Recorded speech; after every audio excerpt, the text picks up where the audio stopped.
Phone કર્યો મને police station લઈ જાય પણ મારી એફઆઈઆર લેવામાં ના આવી.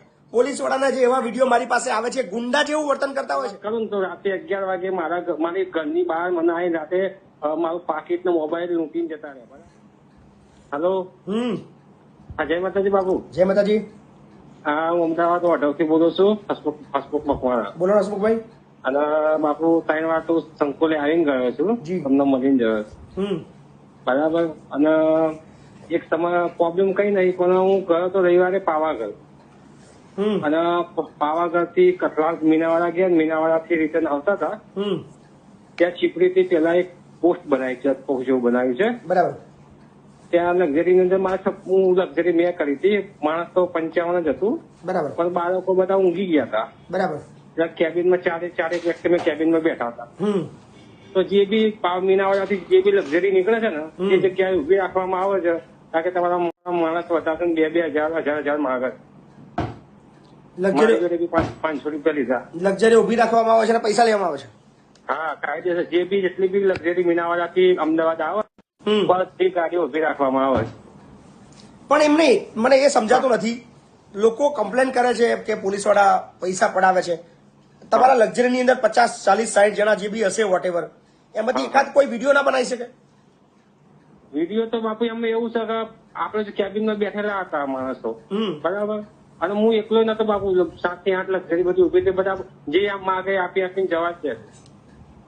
કોઈ વિરોધ કરવા તૈયાર નથી.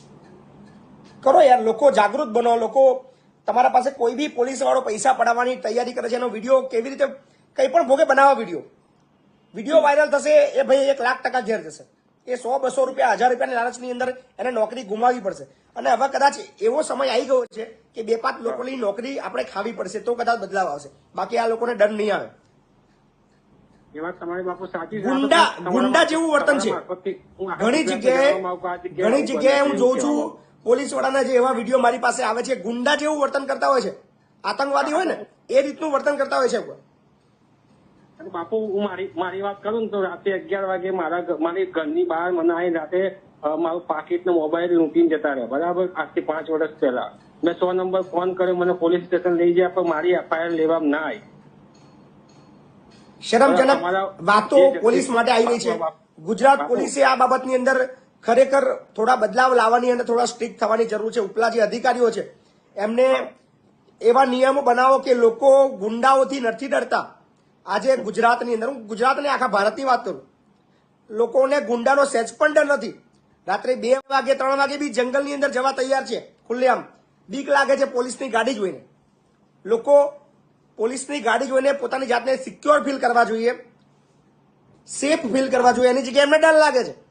જયારે બી કોઈ બાઇક વાળો, ગાડી વાળો નીકળે છે અને રસ્તામાં જો કોઈ પોલીસની ગાડી દેખાય એને એવું ફીલ થાય છે કે ત્રાસવાદી આવી ગયા, આતંકવાદી આવી ગયા અને મારી પાસે પૈસા પડાવશે એવો ડર આવી ગયો છે લોકોને.